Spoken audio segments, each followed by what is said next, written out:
Russia হচ্ছে এখনকার আমেরিকাদের বিরুদ্ধে একটা সুপার পাওয়ার। এখন আমাদের 50টা পারমাণবিক অস্ত্র থাকার কথা ছিল, অ্যাটলিস্ট না থাকুক 5টা তো থাকার কথা ছিল। ওরা যদি আমাকে তাক করে রাখে আমিও তাক করে রাখতাম, বেটা তুই মারলে আমি মেরে দেবো যা। নবী সাল্লাল্লাহু আলাইহি ওয়াসাল্লাম বলেই গিয়েছিলেন যে শেষ জামানায় কাফের মুশরিকরা তোমাদেরকে এমন ভাবে আঁকড়ে ধরবে, ঘিরে ধরবে, যেন দস্তরখানায় সবাই খাবার খেতে বসেছে। সাহাবীরা ওই যুগে বলছিলেন, ইয়া রাসূলুল্লাহ সাল্লাল্লাহু আলাইহি ওয়াসাল্লাম, আমরা কি ওই সময় সংখ্যায় কম হব? অবাক হয়েছিলেন তারা, কারণ ওই সময় তো ইসলামের বিজয়ের যুগ। আমাদের এইরকম অবস্থা হবে যেখানে আমরা 313 মিলে 1000 বদরে ঠেকাই দেই, 700 মিলে উহুদে 3000 ঠেকাই দেই, মোতার যুদ্ধে আমরা কত 3000 নিয়ে 2 লাখকে ঠেকাই দেই। ওই মুসলমানদের এই অবস্থা হবে? সাহাবীরা বলছিলেন অবাক হয়ে। তখন নবীজি বলছেন, হ্যাঁ তোমাদের অবস্থা এরকম হবে, তোমরা সংখ্যায় হবা সমুদ্রের ফেনার মতো, কিন্তু 2টা জিনিস তোমাদেরকে পেয়ে বসবে, এই 2টার কারণে এই পরিণতি তোমাদের হবে।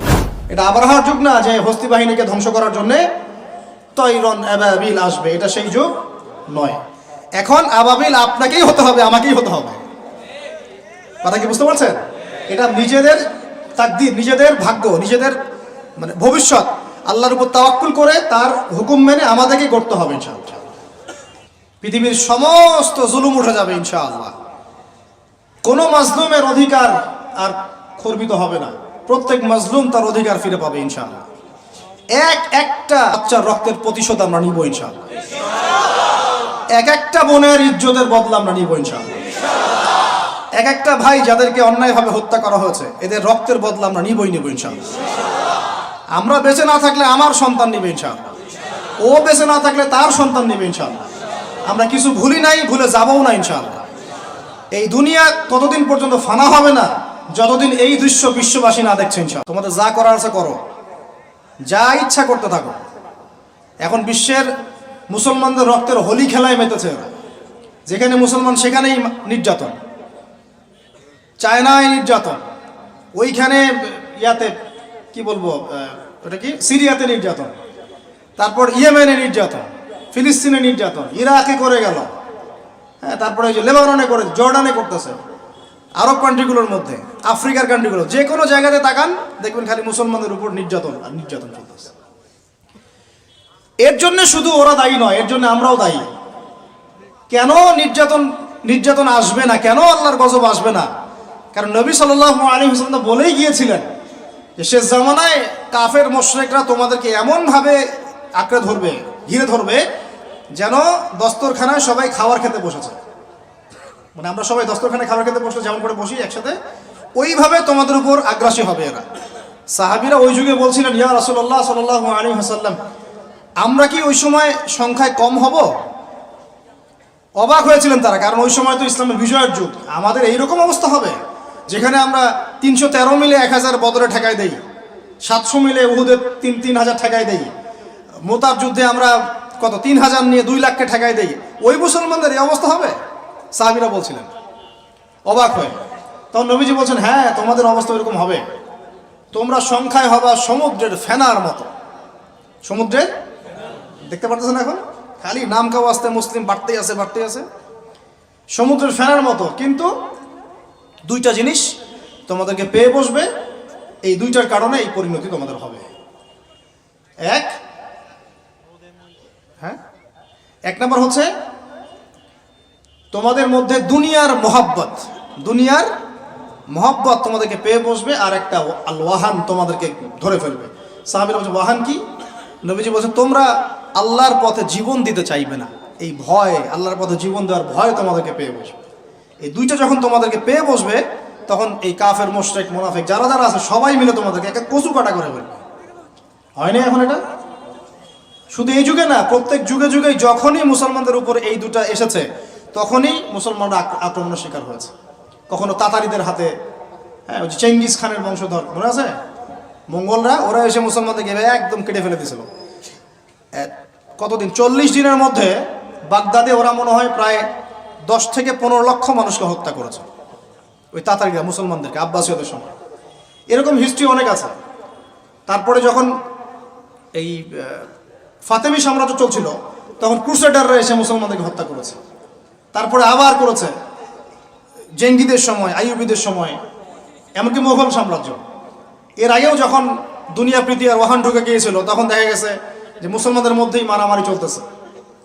হ্যাঁ, ওখান থেকে গিয়ে কর্ডোবা ইসলামী খেলাফত হয়েছে। এগুলি হিস্ট্রি পড়বেন, ইতিহাস নিয়ে ইনশাল্লাহ একদিন কথা হবে। আমার নিয়ত আছে আপনাদেরকে হিস্ট্রি শোনানোর, একদম আদম আলাইহিস সালাম থেকে শুরু করে এই পর্যন্ত যা যা হয়েছে ইসলামের ইতিহাসে একটা একটা করে ধারাবাহিক পর্ব আকারে আসবে ইনশাআল্লাহ।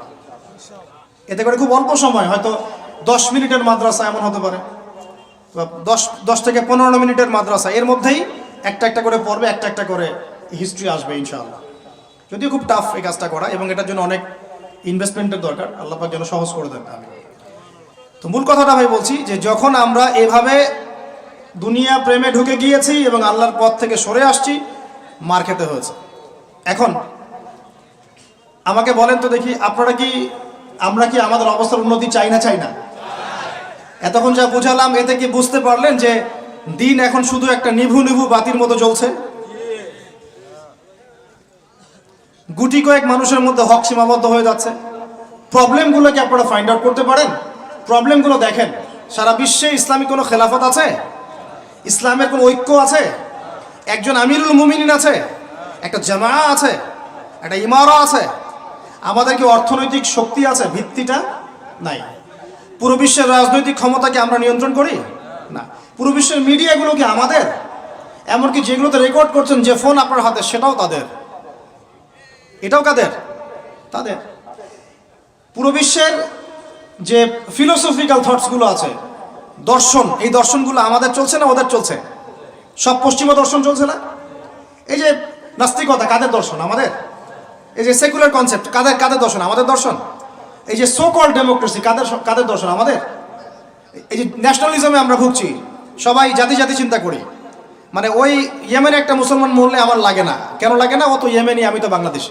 এই যে গোত্রীয় বিভাজনটা আমরা করেছি ন্যাশনালিজমের মাধ্যমে, এতে করে ইউনিটিটা নষ্ট হয়ে গেছে। গোত্রে গোত্রে মানুষ থাকতে পারে, কিন্তু সবার মধ্যে একটা হৃদ্যতার বন্ড থাকতে হবে। এইটা ইসলাম দিয়েছিল। আনসার, মুহাজির, দুইটা আলাদা শব্দ না? দুইটা আলাদা বৈশিষ্ট্য, কিন্তু তারা কি আলাদা ছিলেন? একদম নিজের মায়ের পেটের ভাইয়ের চেয়ে বেশি, তাই না? এটা ইসলাম। আর আমরা যদি বলি আনসার এক গ্রুপ, মুহাজির আর এক গ্রুপ, আনসারকে মারলে আমার কি, আমি তো মুহাজির, মুহাজিরকে মারলে আমার কি, আমি তো আনসার, এই কনসেপ্টটা হচ্ছে একটা ন্যাশনালিজম কনসেপ্ট। এই চলছে। ও দিয়ে দিল ফরাসি বিপ্লবের পর থেকে, 1789 সালের পর থেকে এগুলো আসছে ওয়ার্ল্ডে। 1789 থেকে শুরু করে 1914 পর্যন্ত, এই সময়টাতে তারা বিশ্বটা দখল করেছে। কত সময়?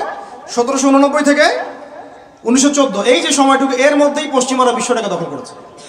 আবার নতুন করে কোন কোন জায়গা দখল করেছে? প্রথমে পলিটিক্স, প্রথম জায়গাটা কি?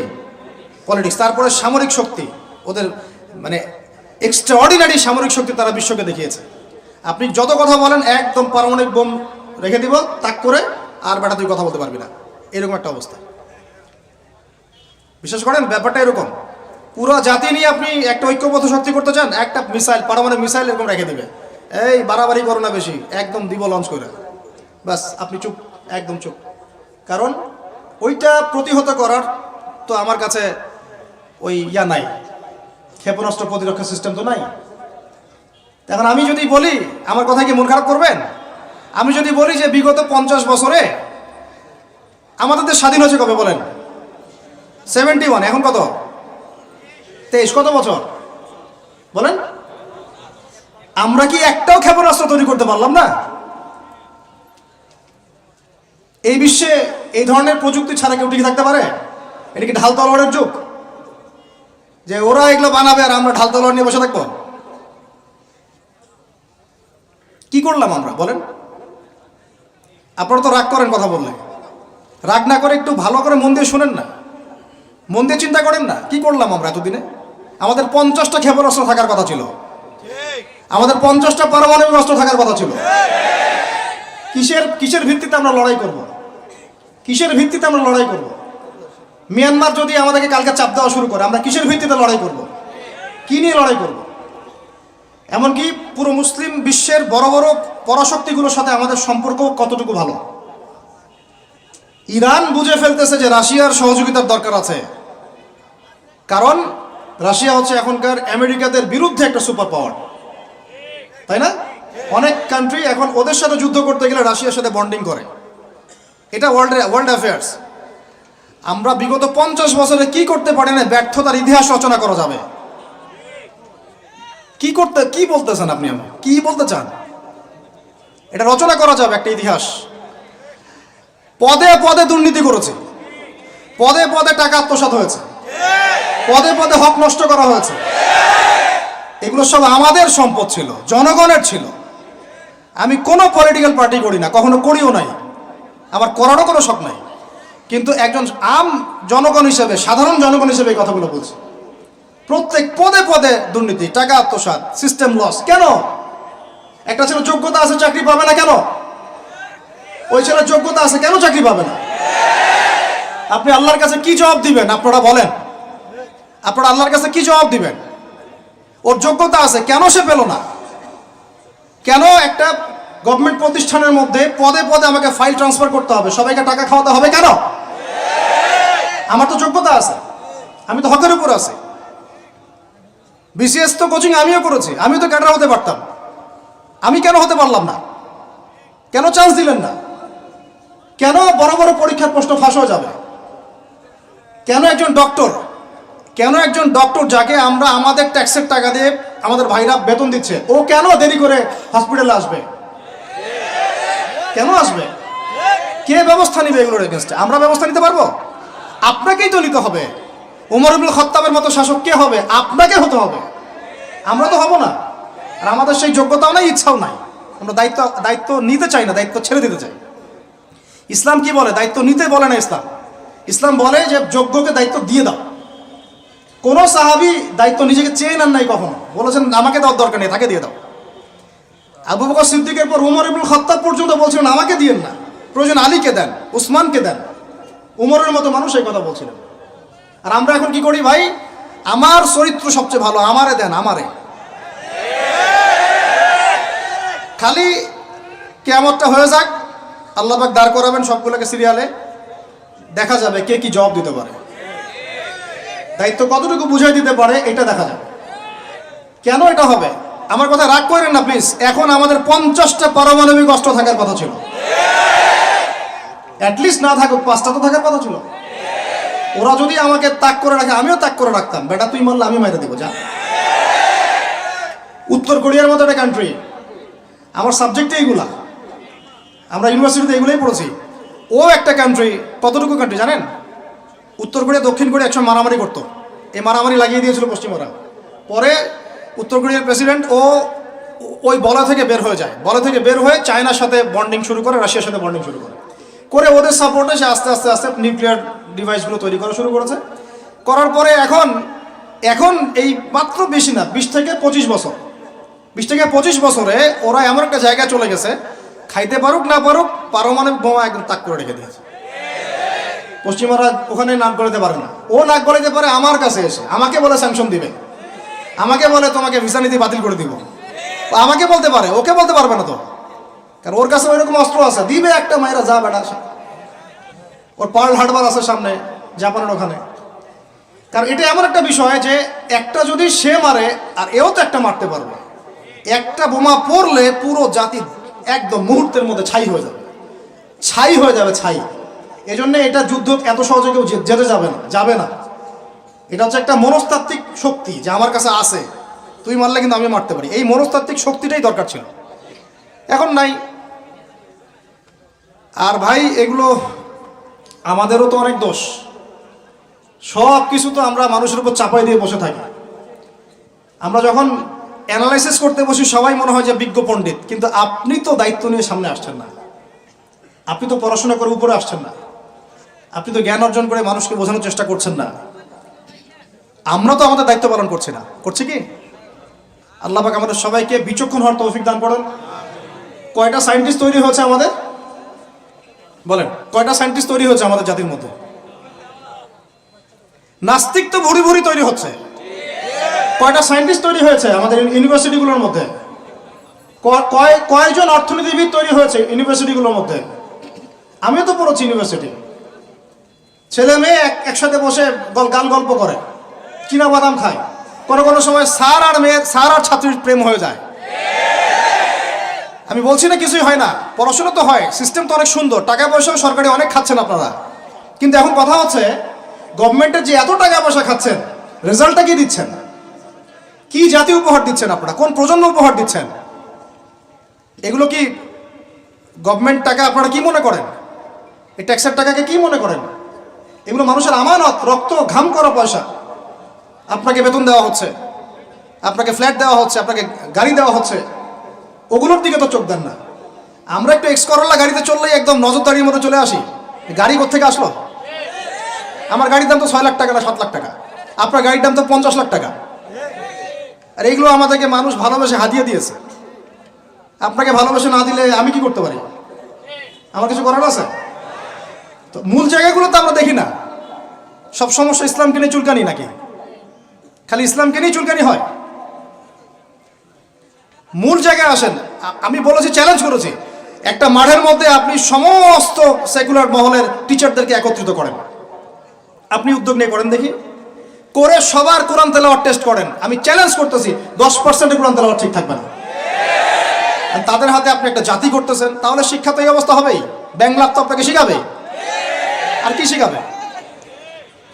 ইসলাম এবং জেনারেল শিক্ষা, ইসলামী শিক্ষা, এইটাকে সমন্বয় করাটা এখন সময়ের দাবি হয়ে গেছে। এই দুটাকে সমন্বয় না করতে পারলে আল্লাহর কসম এই জাতিকে বাঁচাতে পারবেন না আপনি। এখন টিকটক দেখতেছেন, সামনে কোন টক আসবে আল্লাহ ভালো জানে, আল্লাহ ভালো জানে। এখানে আপনার ঘরেও তো দেখবেন যে একটা অপদার্থ পয়দা হয়ে গেল। কত এরকম ছেলে তার বাবা মাকে বৃদ্ধাশ্রমে পাঠিয়ে দিল, সন্তানের হাতে মা খুন হলো। এই তো কয়েকদিন আগে এক পুলিশ অফিসার খুন হয়েছিল এক সন্তানের হাতে, মনে নাই আপনাদের এগুলা? তাহলে আমরাই তো আমাদের ঘরে সাপ তৈরি করতেছি। ভাববেন না যে এগুলোর ফলে শুধু সমাজে একটা প্রভাব বিস্তার হবে, আমার ঘরে কিছু হবে না, কখনো নয়। আমিও এফেক্টেড হব, আমার ঘরেও আসবে। এখন আল্লাহ রাব্বুল আলামিনের কাছে খালি দোয়া করতে পারি আমরা, আল্লাহ পাক যেন আমাদেরকে এমন যোগ্য ব্যক্তি উপহার দেন আল্লাহর পক্ষ থেকে। যেই হোক সে XYZ, হুএভার হি ইজ। আমরা কোনো দলের মানুষ না, কোনো পলিটিক্যাল পারসন না। XYZ যে হোক না কেন, আমরা চাই সৎ, যোগ্য, ইমানদার মানুষ। সৎ, যোগ্য, ইমানদার মানুষ যারা তাদের এই ক্ষমতাটাকে, এই প্রতিভাটাকে দিনের জন্য কাজে লাগাবে ইনশাআল্লাহ। এরকম মানুষ চান না আপনারা? এটা দোয়া করতে হয়, আল্লাহ যেন কবুল করেন, আমিন। আর আমাদেরকেও হতে হবে আনুগত্যশীল, এবং আমরা শান্তিপূর্ণ কোনো পরিবেশের মধ্যে বিদ্রোহ করতে যাব না। কারণ এগুলো করলে রাষ্ট্রের আরও ক্ষতি হয়, উপকারের চেয়ে কি হয়? ক্ষতি বেশি হয়। আমরা দোয়া করব, চেষ্টা চালাবো, আল্লাহ রাব্বুল আলামিনের কাছে মুজাহাদা চালিয়ে যাব, এবং আমরা গঠনমূলক সমালোচনার মধ্য দিয়ে আমরা তাদের কাজের পজিটিভ নেগেটিভ বিষয়গুলো উপস্থাপন করতে পারি। এরপর যদি তারা দাওয়াত কবুল না করে, তাদের কবর তাদের, আপনার আমার কবর আমাদের। লাকুম দীনুকুম ওয়ালিয়া দীন। ব্যাস, এটা আমাদের দায়িত্ব। এখন আমার কথাটা আমি গুছিয়ে নিব, কনক্লুশনের দিকে একটু আমার দিকে মনোযোগ দেন। আর শেষে গিয়ে আমি আপনাদেরকে 5টা প্রশ্ন করবো। কয়টা ভাই? সেরা 5 জন, যে 5 জন অ্যান্সার দিতে পারবেন তাদের জন্য আমি হাদিয়া নিয়ে আসছি। 5টা বই আমি আমার পক্ষ থেকে উপহার দেবো ইনশাআল্লাহ। ঠিক আছে? এই যে লেকচারটা দিয়েছি এর উপরেই 5টা প্রশ্ন হবে ইনশাআল্লাহ। দেখবো কে কতটুকু লেকচার শুনেছেন। কনক্লুশনটা এখন শোনেন। পুরো বিশ্বের প্রেক্ষাপটটা এখন আমাদের অনুকূলে না। আমার সাথে বলেন তো, কি বললাম? পুরো বিশ্বের প্রেক্ষাপটটা আমাদের অনুকূলে না। বিশ্বের বড় বড় সেক্টরগুলো মনে রাখবেন, বড় বড় সেক্টরগুলো হচ্ছে 1 রাজনীতি, 2 ভূ রাজনীতি, 3 অর্থনীতি, 4 সংস্কৃতি, 5 শিক্ষা এবং 6 প্রযুক্তি। কটা বললাম? 6। এই প্রতিটা বিষয় এখন আমরা নিয়ন্ত্রণ করি না, এটাই বাস্তব, এটাই সত্য। কারা নিয়ন্ত্রণ করে? ইসলামের দুশমনরা করে, ইসলামের দুশমনরা করে। তো এরা হচ্ছে এই বিষয়গুলো নিয়ন্ত্রণ করে, প্রতিটা বিষয়, প্রত্যেকটা বিষয়, ব্যাংকিং সিস্টেম থেকে শুরু করে পলিটিক্যাল অ্যাফেয়ার্স, এভরিথিং। আমাদের হাতে কিছু নাই, কিন্তু আমরা বললাম যে ফিউচারে ঈসা আলাইহিস সালাম আসবেন এবং এটা কায়েম করবেন। এই তো কনক্লুশন। তাহলে মাঝখানে যে সময়টা বাকি আছে, এই সময়টাতে কাদের হাতে বা কোন বৈশিষ্ট্য ধারণ করতে পারলে আমাদের হাতে এই বিজয়টা হবে? এই তো প্রশ্ন, না? এই না বিষয়টা? লাস্ট 100 বছর থেকে ওরা এই মিশনে হাঁটতে হাঁটতে হাঁটতে মোটামুটি এখন 70-80 ভাগ জায়গায় কিন্তু দখল করে ফেলে নাই? ওইটা আরেকটা ইস্যু। এখন মূল কথায় আসেন। তাহলে আমরা ফিউচারটাও জানি, বর্তমানটাও বুঝতে পারছি। মাঝখানে একটা প্রজন্ম দরকার। আমরা যদি আল্লাহর কবুলিয়ত পাই, হয়তো আমরা যদি এই সময়টা পেয়ে যাই, যদি আমরা না পাই আমাদের ফিউচার জেনারেশন, যদি তারা না পায় তাদের ফিউচার জেনারেশন, এভাবে হয়তো চলতে থাকবে। কখন সেই প্রজন্ম আসবে আর কোন বৈশিষ্ট্য তাদের থাকবে, এর আগে আমি জাস্ট আপনাদেরকে দুইটা আয়াত শোনাচ্ছি। এক, আল্লাহ পাক বলছেন ইন তানসুরুল্লাহ ইয়ানসুরকুম, সূরা মুহাম্মাদে আছে, তোমরা যদি আল্লাহকে সাহায্য করো আল্লাহ তোমাদেরকে সাহায্য করবে। আমার সাথে বলেন, তোমরা যদি আল্লাহকে সাহায্য করো আল্লাহ তোমাদেরকে সাহায্য করবে। মানে আল্লাহর কি সাহায্যের দরকার আছে? তোমরা আল্লাহকে সাহায্য করো বলতে তোমরা যদি আল্লাহর দ্বীনকে সাহায্য করো, তোমরা যদি আল্লাহর দ্বীনকে সাহায্য করো আল্লাহ তোমাদেরকে সাহায্য করবেন। ওয়া ইউসাব্বিত আকদামাকুম, তোমাদের পা আল্লাহ পাক শক্ত করে দিবেন ইনশাআল্লাহ। একটা। দুই নাম্বার, ইন্নাল্লাহা লা ইউগাইয়িরু মা বিকওমিন হাত্তা ইউগাইয়িরু মা বিআনফুসিহিম, আল্লাহ পাক কোনো কওমের কোনো জাতির অবস্থা ততক্ষণ পর্যন্ত পরিবর্তন করেন না, সংশোধন করেন না, যতক্ষণ তারা নিজেরাই নিজেদের অবস্থা পরিবর্তনের চেষ্টা না করে। আয়াত তো পরিষ্কার। এখন তৈরন আবাবিল আসবে না, এসে ইসরায়েলে হামলা করবে না, পাথর নিক্ষেপ করবে না, এটা সেই যুগ না। এটা আবরাহার যুগ না যে হস্তি বাহিনীকে ধ্বংস করার জন্যে তৈরন আবাবিল আসবে, এটা সেই যুগ নয়। এখন আবাবিল আপনাকেই হতে হবে, আমাকেই হতে হবে। কথা কি বুঝতে পারছেন? এটা নিজেদের তাকদীর, নিজেদের ভাগ্য, নিজেদের মানে ভবিষ্যৎ আল্লাহর উপর তাওয়াক্কুল করে তার হুকুম মেনে আমাদেরকে করতে হবে ইনশাআল্লাহ। তাহলে কোন কোন বৈশিষ্ট্য লাগবে একটু খালি বলে শেষ করে দিই। এক, এমন প্রজন্ম চাই যেই প্রজন্ম 5 ওয়াক্ত নামাজ পড়ে। রাজি আছে কিনা ইনশাআল্লাহ? জোরে বলেন আল্লাহ সাক্ষী থাকুন আমি। এমন প্রজন্ম চাই যেই প্রজন্মের প্রত্যেকটা মুসলিম পরিবারের 100% নামাজি মাশাআল্লাহ। এটা না হওয়া পর্যন্ত বড় বড় বয়ান করেও কোনো লাভ নাই। এক, ঠিক আছে ভাই? রাজি আছি তো ইনশাআল্লাহ? আজকের পর থেকে নামাজ ছাড়বো? আল্লাহ পাক আমাদেরকে নামাজ শক্ত করে ধরার তৌফিক দান করুন। আর নামাজটা ভালো করে শিখে নেবেন, ধীর স্থিরভাবে পড়বেন, তাড়াহুড়া করবেন না, ঠিক আছে? 3G 4G না, শান্তভাবে পড়বেন। দুই, আমরা এমন প্রজন্ম চাই যেই প্রজন্মের 100% মুসলমান কোরআন তেলাওয়াত করতে পারে। রাজি আছি কিনা ইনশাআল্লাহ? আগামী বছর ওয়াজ করতে আসার আগেই আপনাদের সবার কোরআন তেলাওয়াত সহি চাই ইনশাআল্লাহ। রাজি আছেন ইনশাআল্লাহ? আল্লাহকে কথা দেন, রাজি আছেন? অবশ্যই অবশ্যই কোরআন তেলাওয়াত শিখতেই হবে। যেমনি পারেন, যেভাবে পারেন, যত টাকা লাগুক, যার কাছে যেতে হয় হোক, যত দূরে সফর করতে হয় হোক, আপনার দায়িত্ব এটা, আমার দায়িত্ব না, হুজুরের দায়িত্ব না, এটা আপনার দায়িত্ব। আপনি কিভাবে শিখবেন আপনার ফিকির। 3 নাম্বার, আমরা এমন প্রজন্ম চাই যেই প্রজন্ম ভিতরে বাহিরে সুন্নতের অনুসারী। রাজি আছি ইনশাআল্লাহ? সবার চেহারা দাঁড়িয়ে থাকবে ইনশাআল্লাহ? সবার সুন্নতি লেবাস থাকবে ইনশাআল্লাহ? সুন্নতের আমল থাকবে ইনশাআল্লাহ? সুন্নতের জিন্দেগি বই পাওয়া যায়, কিনবেন, প্রত্যেকটা কাজের সুন্নত দেখে নেবেন, ঠিক আছে ভাই? প্রত্যেকটা কাজের সুন্নত আমল করার চেষ্টা করবো, আল্লাহ পাক তৌফিক দান করুন, আমিন। শেষ করে দিচ্ছি, মনোযোগ ধরে রাখেন, আর 5 মিনিট। 4 নাম্বার, এমন প্রজন্ম চাই যেই প্রজন্ম কোশ্চিনকালেও হারাম খাবে না। রাজি আছি ইনশাআল্লাহ? হারাম খাবো? সুদ খাবো? ঘুষ খাবো? দুর্নীতি করব? মানুষের সম্পদ আত্মসাৎ করব? অন্যায়ভাবে আমরা মানুষকে ঠকাবো? আল্লাহ পাক আমাদেরকে বোঝার তৌফিক দান করুন, আমিন। 5, এমন পরিবার চাই যেই পরিবার হবে পুরোপুরি ইসলামিক পরিবার। রাজি আছেন ইনশাআল্লাহ? আল্লাহ কবুল করুন, আমিন। এই জায়গাতে গিয়ে আপনাদেরকে একটা নসিহত করি যুবকদেরকে, বেশিরভাগই তো অবিবাহিত নাকি? কি দুঃখ, কি কষ্ট। একটা কাজ করবেন, আগে একটা ছোটখাটো হালাল রিজিকের ব্যবস্থা করবেন, তারপরে বিয়ে শাদী। হালাল রিজিকের ব্যবস্থা না কইরা বিয়ে শাদী করতে যায় না, নিজের মান সম্মান গায়রত বলে কিছু থাকবে না, ঠিক আছে ভাই? আরো যে বলছি, ভুলেও বেদিন কোনো মেয়েকে বিয়ে করতে যায় না। দিনদার মেয়ে খুঁজবেন, আর দিনদার মেয়ে তো বাইরে সার্টিফিকেট লেবাস দেখে বোঝা যাবে না আসলে। এটা আপনাকে খোঁজখবর নিতে হবে, দেখতে হবে তার পরিবার কেমন, ব্যাকগ্রাউন্ড কেমন, মা কেমন, ইত্যাদি ইত্যাদি, তার কোয়ালিফিকেশন কেমন, এবং পাত্রী দেখেও নেবেন। পাশাপাশি আল্লাহর কাছে দোয়া করতে হবে বেশি করে। কি করতে হবে? স্ত্রী খাদিজার মতো হতে পারে, আবার নূহ আলাইহিস সালামের স্ত্রীর মতো হতে পারে। বুঝেন পার্থক্য? বোঝেন? খাদিজা রাদিয়াল্লাহু আনহা মানে কি? এমন একজন মহিয়সী নারী যে একজন মহাপুরুষের পিছনে সাপোর্ট দিচ্ছেন। সুবহানাল্লাহ,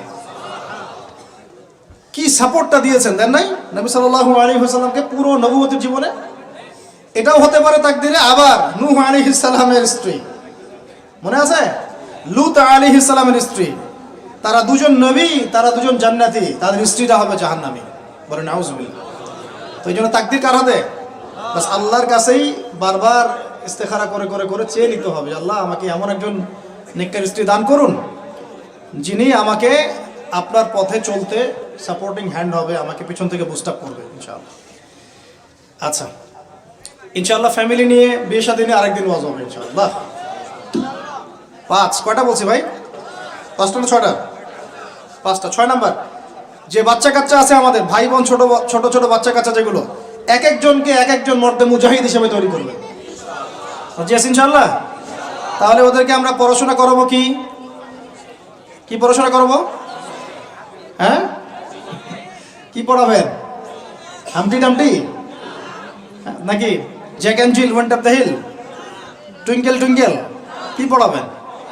ওর কচি মাথাটাকে তো সময় নষ্ট করে ফেলতেছেন। বাচ্চা কাচ্চাদেরকে ইসলামিক মূল্যবোধ দিয়ে বড় করেন। প্লিজ ভাই বসেন একটু, এগুলো করেন না, শেষ করতে দেন, পরিবেশটা বজায় রাখেন। আর 4টা পয়েন্ট, কয়টা বল? 6টা বলছি না? 7 নাম্বার হচ্ছে আল্লাহ পাক আমাদেরকে প্রতিভা দিয়েছেন না সবাইকে? কেউ লিখতে পারে, কেউ বলতে পারে, কেউ ব্যবসা ভালো বোঝে, কেউ ইন্টারনেট সেকশন ভালো বোঝে, এরকম আছে না? আল্লাহ পাক আপনাকে যা দিয়েছেন ওইটাকেই দিনের জন্য কাজে লাগাবেন। রাজি আছেন? 8 নাম্বার, আমাদের প্রত্যেক পরিবারের মা বোনদেরকে খাস পর্দা রাখতে হবে। নাস্তিকরা কি বলে বলুক, সেগুলোটা কি বলে বলুক, ইউনিভার্সিটি টিচার কি বলে বলুক, নেকাব খুলতে বাধ্য করে কি করে করুক, আপনি আপনার পরিবারকে পর্দা রাখবেন। যদি ওদিকে দেখেন যে কোনোভাবেই কাজ হচ্ছে না, ওই জগৎ ছেড়ে দিয়ে বাসায় চলে আসে, দরকার নেই পড়াশোনা। আমি আমার মেয়েকে মাদ্রাসায় পড়াবো, দরকার নেই আমার ওই পড়াশোনা, ঠিক আছে? প্রয়োজনে নিজে প্রতিষ্ঠান করে আপনার সন্তানকে পড়াবেন। আপনার সামর্থ্য আছে, নিজেও প্রতিষ্ঠান করেন, করে সন্তানকে পড়াশোনা করেন ইনশাআল্লাহ। আগে কি প্রতিষ্ঠান ছিল নাকি? যে যুগটা সোনালী যুগ, ওই যুগে কোনো শিক্ষা প্রতিষ্ঠানই ছিল না। মানুষ ওস্তাদের কাছে ম্যান টু ম্যান পড়তো। একজনের কাছে কোরআন, একজনের কাছে হাদিস, একজনের কাছে উসুল, একজনের কাছে আরবি, এভাবে পড়তো মানুষ। ওরা মানুষ হয় নাই? তো এখন পরিবেশ গড়ে তোলার ফিকির করব, যদি না পারি আমার সন্তানকে আমি ইসলামিক লাইনে পড়াবো ইনশাআল্লাহ। সামর্থ্য থাকলে নতুন নতুন প্রতিষ্ঠান গড়ে তুলবো ইনশাআল্লাহ। ওয়াজ করে আমার কোনো লাভ নাই। তৌফিক দান করুন। সাহাবীদের যুগে, যেই যুগে মুসলমানরা বিশ্বকে শাসন করেছিল, ওই যুগে একটা ঘর ছিল না যেই ঘরে এমন একজন মানুষ ছিল যে কোরআন তেলাওয়াত করতে পারতো না। একটা বাড়ি দেখাতে পারবেন না যে বাড়ির মধ্যে এমন কোনো মানুষ আছে যে কোরআন তেলাওয়াত করতে পারে না। পারবেন? সাহাবীদের যুগে একজন সাহাবী দেখাতে পারবেন যে কোরআন তেলাওয়াত করতে পারতেন না? সাহাবীদের যুগে আপনি এমন একটা ঘর দেখাতে পারবেন যেখানে হাফেজে কোরআন নাই? সাহাবীদের যুগে আপনি দেখান, আমাকে দেখান, একটা বাড়ি দেখান যেখানে দ্বীনি ইলমের গভীরতা নাই এমন মানুষ আছে? পাবেন? ওই যুগে আমরা বিশ্বকে শাসন করেছিলাম। আর এখন ওই যে বললাম, যদি বলি কোরআনের জন্য কে কে জীবন দিতে চান, সবাই হাত উঠাবে। এমনকি যদি অতি উৎসাহে কাউকে বলা হয় রাস্তায় নামতে হবে, দেখবেন রাস্তায় নেমে যাবে। বুঝুক আর নাই বুঝুক, কিসের জন্য নামছে সে জানে না, অত কিছু বুঝে না, আবেগ। ওয়াল্লাহি আল্লাহর কসম করে বলছি, আবেগ দিয়ে এই বাংলার জমিনে দিন কায়েম হবে না। যদি হতো তাহলে 100 বছর আগেই হতো, যদি হতো তাহলে অনেক আগেই হতো। এখনো হয়নি কেন? আর হয়নি যে এটা কি আপনারা বুঝেন? আমি এখানে কি করছি? দিনের দাওয়াত দিচ্ছি। কি করছি ভাই? দাওয়াত তো ঠিক বলা যাবে না, এটা হচ্ছে ইসলাহি কথা, ইসলাহি মজলিস। দাওয়াত মানুষ দেয় অমুসলিমদেরকে ইসলামের দাওয়াত দেওয়া হয়। আপনারা সবাই মুসলিম, আপনাদেরকে দাওয়াত দেওয়ার কিছু আছে? কালিমা লা ইলাহা ইল্লাল্লাহ আপনারা তো সবাই বুঝেন, হয়তো বুঝেও শিরক করতে পারেন, এটা আলাদা বিষয়। অনেকে কালিমা পড়ে ঠিকই কিন্তু শিরক করে, আকীদার মধ্যে শিরক থাকে, আমলে শিরক থাকে, কথায় শিরক থাকে। কিন্তু বেসিক্যালি আমরা তো সবাই মুসলিম পরিবার থেকে আসি নাই? মাশাআল্লাহ। তো আপনাদেরকে আমি ইসলাহের জন্য কথা বলতে পারি, ইসলাহি কথা। মূল কথা হচ্ছে আমি আপনাদেরকে ইসলাহ সংশোধনের কথা বলছি। আমি এখানে দিন কায়েম করতে পারবো না, সেই অথরিটি, সেই সভরেন্টি আমার কাছে নাই। কি নাই? সেই অথরিটি, সভরেন্টি আমার কাছে নাই। এই এলাকায় যদি কেউ মদ পান করে, আপনি কি তাকে 40টা বেত্রাঘাত করতে পারবেন? আপনি কেন, যিনি এখানকার দায়িত্বশীল তিনিও পারবেন না। পারবেন? খোলামেলা কথা বলেন, পারবে? একজন যদি চুরি করে, ওই যে মসজিদে শীতকালে চোর বেড়ে যায় না, এখন চুরি তো বেড়ে গেছে, আপনারা বুঝেন না? চুরি বেড়েছে, সমাজেও চুরি বেড়েছে অর্থনীতিতে, চুরি বেড়েছে দায়িত্বে। মানুষ দায়িত্বে চুরি করে, অর্থনীতির মধ্যে চুরি করে, মানুষ আমানতের খেয়ানত করে। এটাই তো এই যুগ। প্রত্যেকটা জায়গায় খেয়ানত, প্রতিটা জায়গাতে খেয়ানত। কোত্থেকে শুরু করব? মনে করেন আমি গিয়েছি বাজারে, আপনি গিয়েছেন বাজারে, ওই যে বাজারে পণ্য কিনছেন, সবজি মাছ মাংস, ওর মধ্যেও চুরি আছে। ওখানে পেস্টিসাইড মিশিয়েছে, প্রতারণা। মাপে কম দিচ্ছে, প্রতারণা। ফের দিয়ে দিচ্ছে, চুরি। এগুলো কি বলেন? সোজা কথা, এগুলো কি? চুরি, প্রতারণা। তো এবার এ যে প্রতারণা করে যে টাকাগুলো আমার কাছ থেকে নিল, ওই টাকা আবার অন্যায়ভাবে আর এক দল চাঁদাবাজ এসে নিয়ে গেল। জালেমের উপর জুলুম, জালেমের উপর জুলুম। ওই চাঁদাবাজরে আবার রাস্তায় আটকাইলো আরো বড় জালেম। তাদের আবার কিছু পোশাকও আছে, ঠিক আছে, ইউনিফর্ম। তো সে আবার ওখান থেকে, তার কাছ থেকে আবার সে খেলো। সে খেলো, সেও পার পেলো না। তার বড়জন যে, সে আবার ওর কাছ থেকে খেলো। এই করতে করতে করতে করতে টপ টু বটম সবই চোর। টপ টু বটম সব কি? এখন চুরির শাস্তি কি? কোরআনে আল্লাহ পাক বলছেন সূরা মাঈদার মধ্যে, ওলামায়ে কেরাম আছেন, আপনারা পড়ে জেনে নেবেন। এই ওয়াজ মাহফিলে সব কিন্তু টু দা পয়েন্ট আপনার বলা যাবে না, আয়াতগুলা সময় পাওয়া যায় না। এটা হচ্ছে একটা আপনাকে বুস্ট আপ করতে পারি, ধরিয়ে দিতে পারি খালি। চোর ছেলে হোক আর মেয়ে হোক, হাতটা কবজি পর্যন্ত কেটে ফেলে। কি পর্যন্ত? এটা আমি জাস্ট আপনাকে বলতে পারবো। এখন কোরআনে আছে, হাদিসে আছে, আমি খেলে আপনাকে বলতে পারবো, আপনি শুনলেন, এতটুকুই। কিন্তু আপনাকে সর্বোচ্চ ক্ষমতা দিলে আপনি এটা করতে পারবেন না। এখন এটা সামনে আসবে, এটা আমরা জানি। এখনকার সময়টা কঠিন, এটাও আমরা জানি। মাঝখানে একটা প্রজন্ম তৈরি হবে ইনশাআল্লাহ, এটাও আমরা জানি। যেই প্রজন্ম আমাদের মতো টিকটক প্যারালাইজ প্রজন্ম হবে না। যেই প্রজন্ম ইনশাআল্লাহ তাআলা কোরআন সুন্নাহকে হাতে নিয়ে ওদেরকে চ্যালেঞ্জ করবে। এটা নবীজি বলেও গিয়েছেন, লা তাযালু তাঈফাতুম মিন উম্মতি যাহিরিনা আলাল হক লা ইয়াদুররুহুম মান খাযিলাহুম। আমার উম্মতের একটা দল সর্বদাই হকের উপর থাকবে।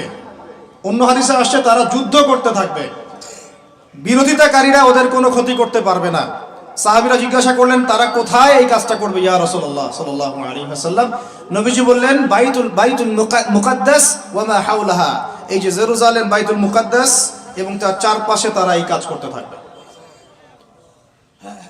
আল্লাহর সাথে জড়িত পাপ তো সহজেই মাফ করা যায়, কিন্তু আপনি যখন মানুষের সাথে জড়িত পাপে যাবেন তখন মাফ নেবেন কিভাবে?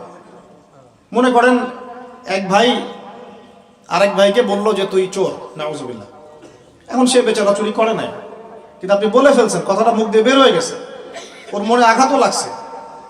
এখন বেচারা আপনাকে মাফ করে নাই মনে মনে। কাল কিয়ামতে ওর হক না দিয়ে আপনি পুলসিরাত পার হতে পারবেন না। আল্লাহু আকবার। আল্লাহ পাকের ইনসাফ এবং বিচার এত সূক্ষ্ম হবে। কত সূক্ষ্ম আপনাকে আমি একটা হাদিস থেকে খালি বলি, 1 মিনিট। একটা শিংওয়ালা ছাগল, ছাগলের শিং আছে। দুনিয়াতে একটা ছাগলকে গুদা দিয়েছে, ওই ছাগলের বেচারার শিং ছিল না। মানে একটা শিংওয়ালা ছাগল একটা শিংহীন ছাগলকে গুদা দিয়ে অন্যায়ভাবে। আল্লাহ পাক কিয়ামতের দিন ওই শিংহীন ছাগলকে শিং দিয়ে বলবেন, তো গুদা দিয়ে প্রতিশোধ নিয়ে নাও, বদলা নিয়ে নাও। তাহলে বলেন তো, আমরা আসলে জান্নাতের পথে হাঁটতেছি সত্যি সত্যি কি? নামাজ রোজা হজ যাকাত তো চলছে, ঠিক আছে, বুঝলাম। তো মানুষের সাথে জড়িত হক কিভাবে মিটাবেন? কিভাবে? এই যে একটা পণ্যের ভেজাল দিলেন, ওই যে কি বলে ওটাকে, কি মিশাই জানি, ফরমালিন। হ্যাঁ, ফরমালিন। এই যে মিশাই ব্যবসা করলেন, এই যে কতগুলো মানুষ ক্ষতিগ্রস্ত হলো। ধরেন যে লাখ লাখ মানুষ খেয়েছে, বেচারার পেটে সমস্যা হয়ে গেল। আর আপনি কিভাবে পার পাবেন কিয়ামতের মাঠে? আমাকে বুঝান। মাপে আপনি কম দিলেন, ঠকালেন বেচারাকে, ওর হক ছিল, পার পাবেন কিভাবে?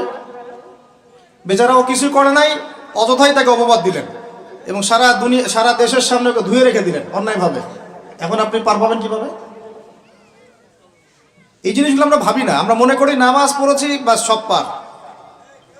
মানুষের সাথে জড়িত হক এত সহজে মাফ, বলেন আমার সাথে, মানুষের সাথে জড়িত হক এত সহজে মাফ হবে না। কি করণীয় তাহলে?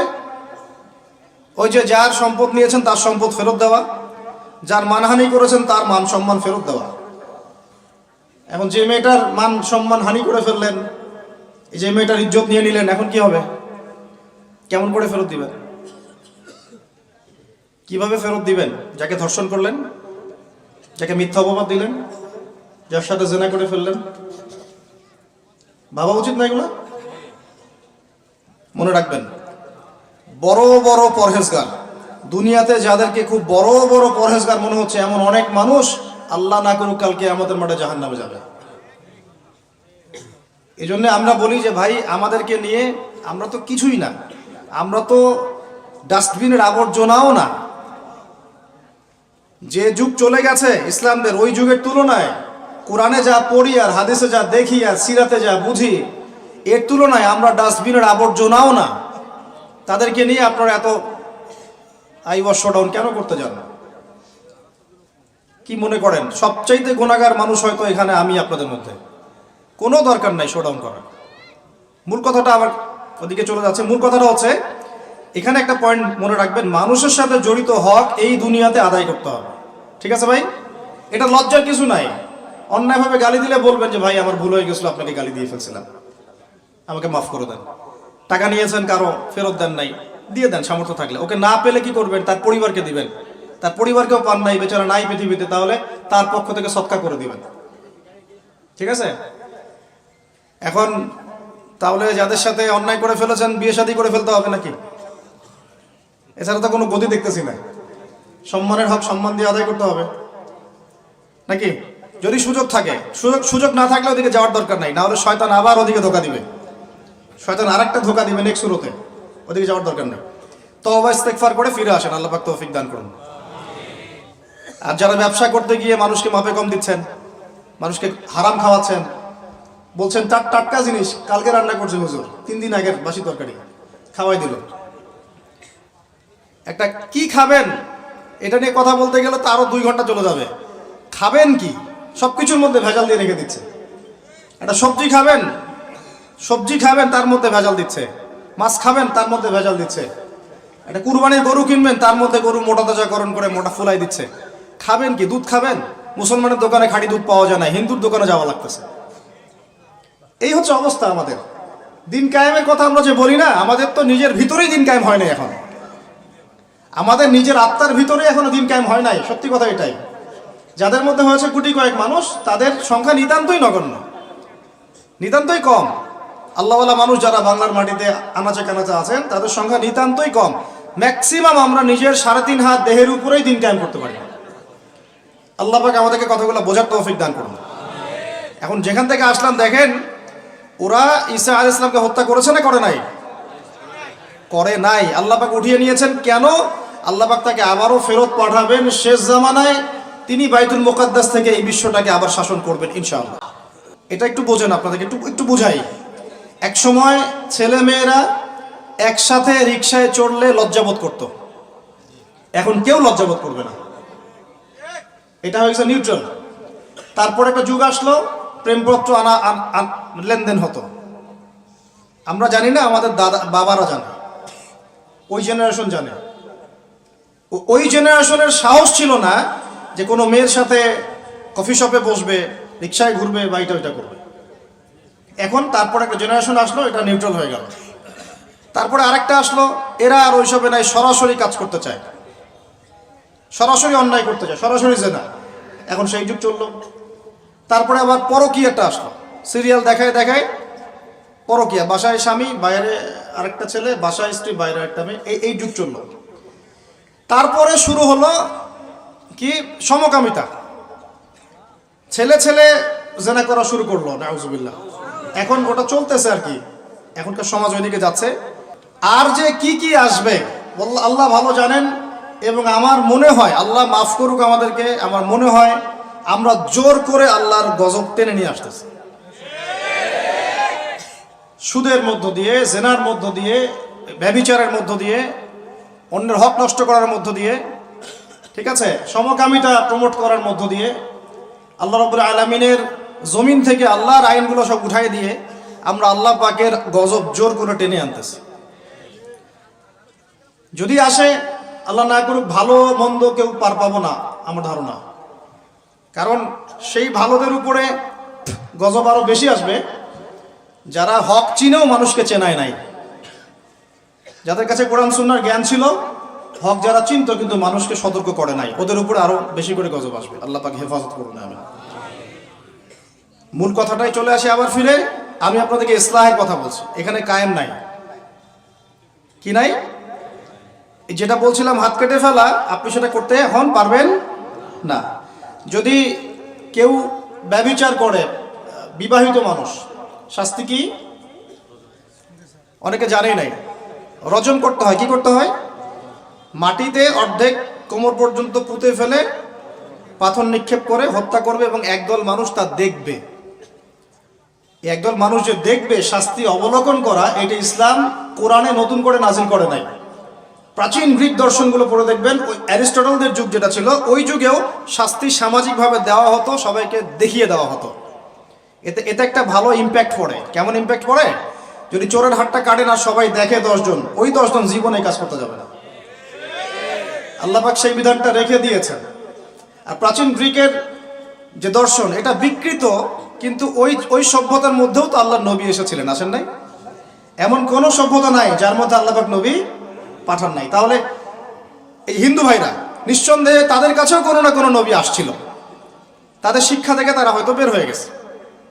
ইহুদিরা, ওদের কাছে নবী আসে নাই? আসছে, ওরা শিক্ষা থেকে বের হয়ে গেছে। খ্রিস্টানরা, তাদের কাছে নবী আসে নাই? এসেছে। চাইনিজ সভ্যতায়, ওখানেও হয়তো কোনো নবী এসেছে। আল্লাহ পাক বলেছেন ওয়ালিকুল্লি কওমিন হাদ, প্রত্যেকটা কওমের মধ্যে আমি নবী পাঠিয়েছি। প্রত্যেক কওমে, তার মানে এই সভ্যতা যতদিন থেকে ঘুরছে পৃথিবী, আদম আলাইহিস সালামের পর থেকে, প্রত্যেকটা স্থানে, কালে, পাত্রে আল্লাহ রাব্বুল আলামিন নবী পাঠিয়েছে। তাদের মধ্যে কেউ ছিলেন নবী, কেউ ছিলেন রাসূল। এই তো, তার মানে সবার কিন্তু একটা মৌলিক শিক্ষায় মিল থাকবে। এই জন্য মানুষের ফিতরতগত একটা মৌলিক শিক্ষা ভিতর থেকে চলে আসে যে আল্লাহ ছাড়া কোনো ইলাহ নাই। এটা কিন্তু সবাই বিশ্বাস করে একজন উপরওয়ালা আছে। দেখবেন সবাই বিশ্বাস করে, সব ধর্মের লোকই বলে যে উপরওয়ালা একজন আছে। আপনি তার ক্ষতি করলে বলবে যে উপরওয়ালা দেখবে, আল্লাহ না বললেও বলবে কি উপরওয়ালা দেখবে। তো মূল কথাটা হচ্ছে যে এই যে শাস্তি দেওয়ার বিধান, এটা আল্লাহ পাক নতুন করে এখানে নাজিল করেন না। প্রকাশ্যে শাস্তির বিধানটা আগেও ছিল এই বিশ্বের মধ্যে, প্রাচীন গ্রিক রোমান সভ্যতার মধ্যে এটা ছিল।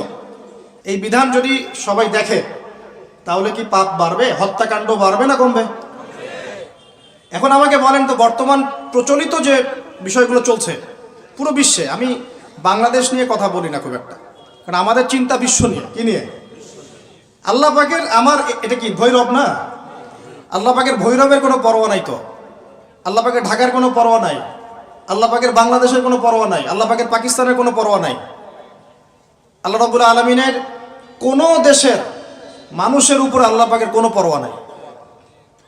আল্লাহ সুবহানাহু ওয়া তাআলা চাইলে ইসলাম ইয়েমেনে কায়েম করতে পারেন, সিরিয়াতে করতে পারেন, অস্ট্রেলিয়ায় করতে পারেন, ওই আমেরিকায় করতে পারেন, রাশিয়াতেও করতে পারেন। কার খাতে ক্ষমতা? আল্লাহ পাকের কোনো পরোয়া নেই আমাদের।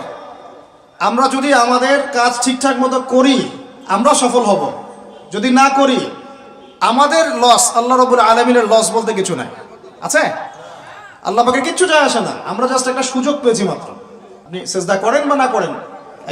একজন আলেম আমাকে বলেছিলেন, ওনার কাছে দার্স নিচ্ছিলাম, উনি বলছিলেন যে এই যে রাস্তার মধ্যে আমরা যখন হাঁটি, একটা পোকা পড়ে আছে, ধরেন একটা ফল পড়ে আছে, ফলের মধ্যে পোকা ধরে গেছে। বাজার করতে গিয়েছেন, একটা ফল দেখছেন ওর মধ্যে পোকা পড়ে গেছে। এমনকি আমরা ওয়াশরুমে যাই, ওয়াশরুম যদি মাইক্রোস্কোপ দিয়ে দেখেন ব্যাকটেরিয়া আছে না নাই? আছে না? ওরা পর্যন্ত আল্লাহর তাসবিহ পাঠ করে, সুবহানাল্লাহ। তো আল্লাহ পাক তো আমার নামাজের মুখাপেক্ষী না, আল্লাহ পাক তো আপনার নামাজের মুখাপেক্ষী না। আপনি পড়ছেন না, আপনি হতভাগা। এই আসমান জমিনে সবাই আল্লাহর তাসবিহ পাঠ করছে। আমার আল্লাহ এত বড়, আমাদের আল্লাহ এত বড়, এত মহান, পুরো মহাবিশ্বের সমস্ত সৃষ্টি আল্লাহর তাসবিহ পাঠ করছে। আমরা না করলে কি যায় আসে? আমরা তাসবিহ তাহলিল না করলে, কোরআন তেলাওয়াত না করলে, সালাত না পড়লে, তাহাজ্জুদ গোজন না হলে, হালাল না খাইলে আল্লাহ পাকে কিছু যায় আসে না? যায় আসে? এটাই যদি ফিল করেন তাহলে ইনশাআল্লাহ আপনি মাথাটা নত করে আল্লাহর কাছে ফিরে আসবেন।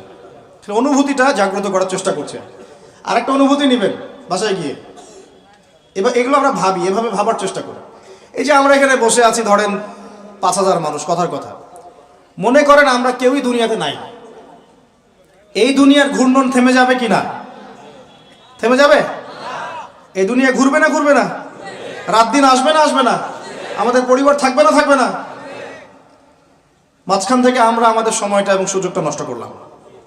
অতএব এত চিন্তা বাদ দেন, চাকরির কি হবে, ব্যবসার কি হবে, আমার মা বোনের কি হবে, আমার পরিবারের কি হবে, আমার এইটার কি সেটার কি, সব চিন্তা বাদ দেন। আপনি এখন আগে চিন্তা করেন যে আমরা দুনিয়াতে কিভাবে আল্লাহর দিন পালন করব, কিভাবে পরকালে নাজাত পাবো। আগে নিজের চিন্তা করেন। আমরা তো মানুষের চিন্তা করে করে লাইফ নষ্ট করে ফেলে দিলাম। এখন আপনারা শিক্ষা নিচ্ছেন না দিনের। কেন শিক্ষা নিচ্ছেন না? কারণ আপনারা চিন্তা করেন যে একটা সার্টিফিকেট দরকার, চাকরি পাইতে হবে। এই ফ্লোতে যেতে যেতে আপনার 20 বছর 25 বছর চলে যাবে, পরে আফসোস করবেন। ওই সার্টিফিকেট আপনি কার জন্য চান? নিজের জন্য, একটা ভালো মেয়েকে বিয়ে করতে চান, হালাল খাইতে চান, এই তো আপনার সন্তানদের ভবিষ্যৎ চান। এটাই তো আমাদের গোল, নাকি?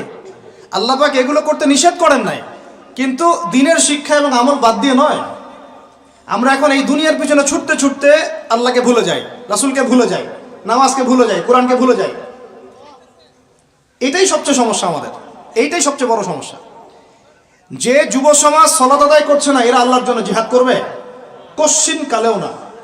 যে যুব সমাজ কোরআন তেলাওয়াতই করতে জানে না, আবেগে খালি বলতে পারে যে হ্যাঁ কোরআনের জন্য জান দিতে প্রস্তুত, কিন্তু পারবে না এটা করতে। যে যুব সমাজ হারাম সম্পর্ক থেকে বের হতে পারছেন না, কিভাবে চিন্তা করলেন যে আপনি বাইতুল মুকাদ্দাস জয় করবেন? যে যুব সমাজ সুদ ছাড়তে পারতেছে না, পাবজি ফ্রি ফায়ার ছাড়তে পারতেছে না, সমকামিতার দিকে ধাবিত হচ্ছে, ট্রান্সজেন্ডার দিকে ধাবিত হচ্ছে, ফ্রি মিক্সিং অ্যাভেলেবল, এই যুব সমাজ বাইতুল মুকাদ্দাস জয় করবে না। কোন যুব সমাজ করবে আমি পরে আসতেছি ওইদিকে। আগে বোঝেন এই সিচুয়েশনে এইভাবে হবে না ভাই। আর একটা চিন্তা আমরা বাদ দিব, কোন রকম পাস করার চিন্তাটা বাদ দিব। আমাদের সবার একটা চিন্তা হয়ে থাকে, কি চিন্তা? কোন রকম পার পাইলেই পার। চিন্তা করি যে কোন রকম যদি বাঁচতে পারি তাইলেই হবে। সাহাবায়ে কেরাম এইভাবে চিন্তা করতেন না, তাবেঈন ইসলাম এইভাবে চিন্তা করতেন না, তাবেঈন, চার ইমাম, আমাদের খোলাফায়ে রাশিদিন, আইম্মাতুল মুজতাহিদ, তারা এইভাবে চিন্তা করতেন না। তারা চিন্তা করতেন আমি মানে নর্মাল মুসলিম হব না, আমি এক্সট্রা অর্ডিনারি মুসলিম হব। একটা নর্মাল মুসলিম। আল্লাহ পাক আমাদেরকে কিন্তু এক্সট্রা অর্ডিনারি হতে বলছেন, সূরা মুলকের মধ্যেও আছে কিন্তু, তাবারাকাল্লাযী বিয়াদিহিল মুলক ওয়া হুয়া আলা কুল্লি শাইইন কাদির আল্লাযী খালাকাল মাউতা ওয়াল হায়াতা লিয়াবলুয়াকুম আইয়ুকুম আহসানু আমালা। এই যে কথাটা বলতে যাচ্ছেন, আল্লাহ পাক জীবন মৃত্যু সৃষ্টি করেছেন, আল্লাহ পাক দেখতে চান, লিয়াবলুয়াকুম তোমাদেরকে পরীক্ষা করতে চান, আইয়ুকুম তোমাদের মধ্যে কে, আহসানু আমালা আমলে আহসান কে, সবচেয়ে ভালো কে। আল্লাহ পাক দেখতে চান না যে গরু খাওয়া মুসলিম কে, কে জুমায় জুমায় নামাজ পড়তে যায়, ঠিক আছে, কে খালি ঈদের নামাজ পড়তে যায়, কে খালি নামাজ পড়ে আবার সুদও খায়, যে এবার যাকাতও দেয়, এদিকে দুর্নীতিও করে, ওমরা হজ করে আবার এদিকে মানুষের হক নষ্ট করে। এইটা আল্লাহ দেখতে চান না। আল্লাহ পাক দেখতে চান আমলের শ্রেষ্ঠকে, মানে ক্লাসে ফার্স্ট কে হয়। এই উম্মতের দায়িত্ব বাংলার জমিনে 8-10 জন 20 জন আলেম, 10 জন দায়ী, 10 জন মাদ্রাসা শিক্ষক, তাদের উপরে নয়। দিনের যদি দিনকে মহব্বত করেন, ভালোবাসেন, দিনের বিজয় চান, প্রত্যেকের দায়িত্ব আছে, প্রত্যেকের দায়িত্ব আছে। আপনারও তো দায়িত্ব আছে। আপনাকে আল্লাহ মাল সম্পদ দিয়েছেন, ওইটা দিয়ে আপনি দিনের জন্য কি করলেন আল্লাহ দেখতে চান। আল্লাহ পাক আপনাকে জ্ঞান দিলেন, প্রজ্ঞা দিলেন, আপনি ওইটা দিয়ে দিনের জন্য কি করলেন আল্লাহ পাক দেখবেন তো। আল্লাহ পাক আপনাকে লেখার ক্ষমতা দিয়েছেন, কতটুকু লিখলেন আল্লাহ পাক দেখবেন। আল্লাহ পাক বলার ক্ষমতা দিয়েছেন আপনাকে, আপনি ভালো বলতে পারেন, কতটুকু হক বললেন আল্লাহ পাক দেখবেন। আল্লাহ পাক আপনাকে সামাজিক, অর্থনৈতিক, রাজনৈতিক ক্ষমতা দিলেন, আল্লাহ দেখতে চান আপনি এটা দিয়ে দিনের জন্য কি করেন। অন্যথায় আল্লাহ পাক এটা কেড়ে নিতে সময় লাগবে না, এক মুহূর্তে আল্লাহ পাক কেড়ে নিতে পারেন। পৃথিবীতে নমরুদের নামও কেউ স্মরণ করে না, এখন ফেরাউনের নামও কেউ স্মরণ করে না। স্মরণ করলেও নেগেটিভলি স্মরণ করে, অভিশাপের সাথে স্মরণ করে, তাই না? প্রশংসার সাথে স্মরণ করে না। কত শত সম্প্রদায় আল্লাহ পাক বলেছেন ওয়ালাকাদ আহলাকনা ক্বাবলাহুম মিনাল কুরুন, কত সম্প্রদায় আমি ধ্বংস করে দিয়েছি তোমাদের আগে। কত সম্প্রদায় ছিল, লক্ষ লক্ষ কোটি কোটি সম্প্রদায়কে আমি ধ্বংস করে দিয়েছি তোমাদের আগে। নাই, তাদের শব্দও কি তোমরা শুনতে পাও? শব্দও শুনতে পাও না। তারা চিৎকার করছে বারজাখের জগতে আযাব থেকে বাঁচার জন্য, আমরা শুনতেও পাই না। তারা বলছে একটা কি জানি, রব্বানা আবসারনা ওয়া সামি'না ফারজি'না না'মাল সালিহান ইন্না মুকিনুন। তারাই কথা বলছে এখন, রব্বানা, হে আমাদের রব, আবসারনা, আমরা দেখেছি, মানে পরকাল আমরা দেখা হয়ে গেছে, এখন আমরা দেখেছি। কোন চোখ দিয়ে? দুই চোখ দিয়ে দেখেছি আমরা। ওয়া সামি'না, শুনলাম, মানে যা আপনি বলেছেন আমরা শুনেছি, এখন শুনেছি, দেখেছি। ফারজি'না, আমাদেরকে একটু কাইন্ডলি ফিরায় দেন দুনিয়াতে। না'মাল সালিহান, ওই যে বলছি আমল সালেহ করে আবার ফিরে আসবো। ইন্না মুকিনুন, আমাদের ইয়াকিন হয়ে গেছে। কে বলছে এরা? যত কম পৃথিবীতে ধ্বংস হয়েছে আল্লাহর আযাবে, গজবে, আল্লাহ বিরোধিতায়, তারাই কথা বলছে। তাহলে কিসের বড়াই? বড়াইয়ের অহংকারের জায়গা আছে? মানুষের অহংকার শোভা পায়? মানুষের মতো ক্ষুদ্র তুচ্ছ সৃষ্টির অহংকার শোভা পায়? 2 দিন পাতলা পায়খানা দিলে বাস শেষ মানুষ, একটা ডেঙ্গু জ্বর দিলেই শেষ। এই যে ঢাকার শহর বস্তুবাদী হয়ে যাচ্ছেন দিন দিন, পুরো পশ্চিমা আদলে এক ঝাঁকুনিতে 50 লাখ মানুষ মরতে পারে, এক ঝাঁকুনিতে, খালি 5, 6, 7 মাত্রার মানুষকে আল্লাহ পাক ছোট্ট একটা ক্যান্সারের ভাইরাস দিয়ে শেষ করে ফেলতে পারেন, সামান্য একটা মহামারীর বাতাস দিয়ে লাখ লাখ মানুষকে মারতে পারেন। মানুষের অহংকার শোভা পায়? কোন মানুষ নামাজ পড়ে না চিন্তা করেছেন? যে মানুষের হৃদস্পন্দন, শ্বাস আল্লাহ নিয়ন্ত্রণ করছেন, একটু শ্বাসকষ্ট হলেই হাসপাস উড়ে যায়। বড় একজন আলেম তেলাওয়াত করছেন, কোরআন তেলাওয়াত, নামাজে আমরা পিছনে নামাজ পড়ছি, শ্বাসকষ্টের কারণে তেলাওয়াতের পুরো আয়াতটা তেলাওয়াত করতে পারেন না, থেমে থেমে তেলাওয়াত করতে হয়। তখন আমার মনের মধ্যে চিন্তা আসলো, সুবহানাল্লাহ, এত বড় আলেম, আল্লাহ পাক তাকে এভাবে শ্বাসকষ্ট দিয়ে পরীক্ষা করছেন, অথচ আল্লাহ পাক আমাকে এখান থেকে মুক্ত রাখছেন, আমি তো তার মতো তেলাওয়াতও করি না। কত মানুষ পঙ্গু হয়ে পড়ে আছে, ওই অবস্থায় আল্লাহর ইবাদত করতেছে। কত মানুষের চোখ নাই, হাফেজে কোরআন হয়ে বসে আছে, মুফতি হয়ে বসে আছে, আছে না? তাই নেয়ামতের কথা স্মরণ করেন, আল্লাহ পাকের নেয়ামতগুলো স্মরণ করেন, বোঝার চেষ্টা করেন। আল্লাহ পাক সূরা দুহায় এটাই বলছেন, সূরা দুহার শেষে আল্লাহ পাক এটা বলছেন, আলাম ইয়াজিদকা ইয়াতীমান ফাআওয়া, তোমাকে আমি ইতিম অবস্থায় পাই নাই, আশ্রয় কি দেইনি? ওয়া ওয়াজাদাকা দাল্লান ফাহাদা ওয়া ওয়াজাদাকা আইলান ফাআগনা فأما اليتيم فلا تقهر وأما السائل فلا تنهر وأما بنعمة ربك فحدث। তুমি আল্লাহ পাকের যে নিয়ামতগুলো আল্লাহ দিয়েছেন এগুলো মানুষকে বর্ণনা করতে থাকো, বলতে থাকো, খালি উপলব্ধি করেন যে আল্লাহ পাকের কত নিয়ামতে আপনি আছেন, ব্যাস, আর কিচ্ছু লাগবে না। আর আপনি আমি না থাকলে দুনিয়া থেমে থাকতো না, সব চলতো। তাহলে কিসের জন্য, কাদের জন্য আমরা এই হায়াত এবং সময়, রুজি, এনার্জি, যৌবন নষ্ট করছি? ভাই আমাকে বলেন, কাদের জন্য করছেন? যে আল্লাহর হাতে আপনার প্রাণ, একটু প্রেশার আপ ডাউন করলেই শেষ, একটু শ্বাসকষ্ট হলেই শেষ, একটু মহামারী দিলেই মাস শেষ। সেই মানুষ নামাজ পড়ে না, সেই মানুষ যাকাত দেয় না, সেই মানুষ বলছে যে পর্দা এই যুগে চলে না, ওই যুগে চলতো। সেই মানুষ মুসলমানদেরকে বলছে এরা এখন মৌলবাদী হয়ে যাচ্ছে। সেই মানুষের সারাদিন কাজ প্রোপাগান্ডা হচ্ছে, ইসলামের বিরুদ্ধাচরণ করা, প্রিন্ট মিডিয়া দিয়ে, ইলেকট্রনিক মিডিয়া দিয়ে, ইত্যাদি ইত্যাদি।